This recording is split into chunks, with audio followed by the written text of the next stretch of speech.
Welcome to Brain Vision. In this problem, we are calculating the angular velocity of a rigid object. And in this case, we're just going to be doing a simple calculation using our knowledge of the conservation of energy and some of the equations involving inertia and angular momentum.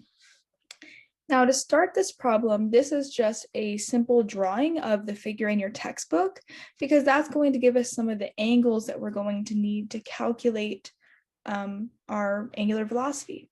So this right here, this side, this vertical side, we're going to call h. That's going to be our height. We know that we have these angles here, and we have some kind of measurement of length.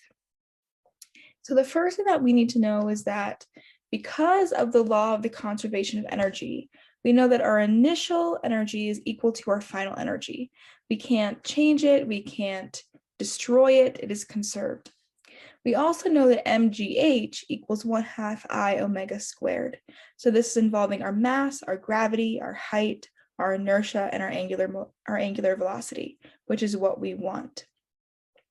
So first we need to find h, because then we could rearrange this equation to get omega by itself. So h is going to be equal to 0.3 times the cosine of 20 minus 0.3 times the sine of 15. And these numbers are coming from our figure in the textbook. And when we do that calculation, we get 0.204 meters. And now with a little bit of rearrangement, I can find that the inertia of A is equal to ml squared over 2. So now I can plug in the values that I'm given in this problem. So we can get that the inertia is equal to 15 times 0.6 squared all over 3.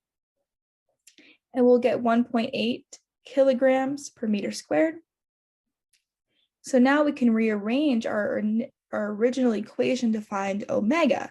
So we're going to have 15, which was our mass, times gravity, 9.81, times 0.204, that was the height that we found.